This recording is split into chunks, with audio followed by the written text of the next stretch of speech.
What are these CEOs telling you about the landscape, about anxiety about putting money into generative AI when they don't know when the next tariff is hitting? Yeah, there's no question that selling generative AI in the enterprise right now has to be an ROI first story, because these are the same CEOs who are telling the street that they're cutting OpEx and, they're trimming down their teams. So it really puts a big focus on the kind of return. And the reality is, Satya said it a couple weekends ago, right? There's never been such a big gulf between what technology can do and then what's actually happening inside of the enterprise. We've got a survey coming out, Fortune 500 execs, 71% are saying that their generative AI efforts have been very disappointing. And so, it absolutely is a big... Why is it very disappointing? Why is it so hard to bring this once-in-a-lifetime AI exuberance to bear on your productivity? I think we are bringing knives to a gunfight when it comes to actually building with generative AI. People are taking these really long kind of software development cycles, and IT is taking these projects to the business, and the business is saying, this is not really good enough to actually benefit my work. So we take a very different approach. Writer is purpose built for that kind of collaboration you need between the business and IT to actually deliver generative AI projects and applications and agents that work for the business. So is it sort of legacy software is the issue here?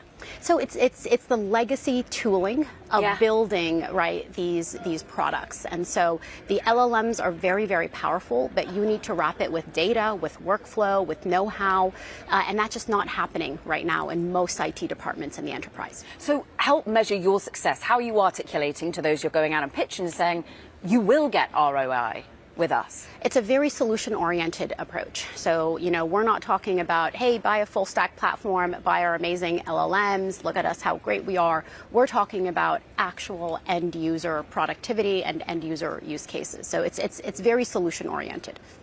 What's also interesting is you've set yourself apart from a pretty crowded field, I'm going to say, like agentic AI and generative AI in the workplace and enterprise seems to be everyone's lexicon right now. But you're coming at it from, look, we do something very different with the type of data we're using and the type of model building that we're going through. You're almost saying, like, actually, don't look at a reasoning model, look at our type of model. What is your type of model? Yeah, look at this exhibition floor. It's literally hundreds and hundreds of startups, and it's such an exciting opportunity. But when it comes to the enterprise, they are looking at the vendors that they trust, the ones that already have their data.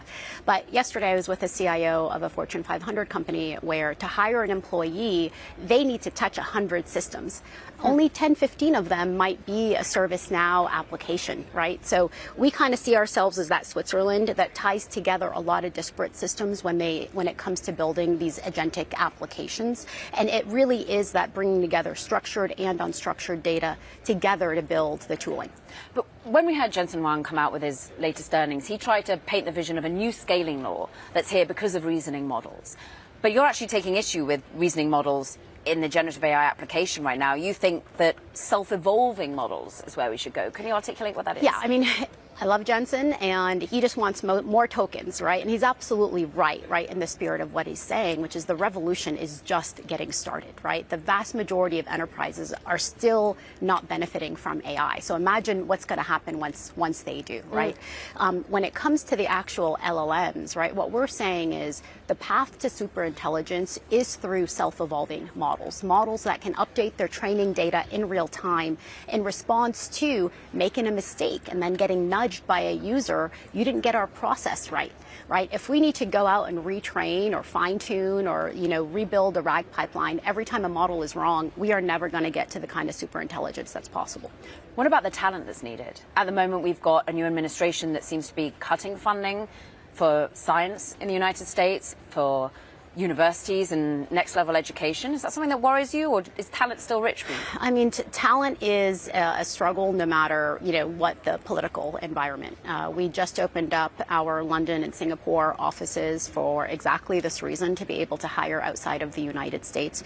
Most of our 400 employees are here, but as we look to double over the next year, we are definitely going to be growing internationally. What about inorganic versus organic? Every time you come on, I say, who are the startups you're looking at? What other acqui-hires can you do? Is it still rich pickings for you to buy other businesses? There are literally hundreds of startups that are doing really, really exciting things that are finding it difficult to sell into the enterprise. We have kind of risen above the noise, and so there have been, some really interesting things that we're looking at as bolt-on acquisitions to the Writer platform.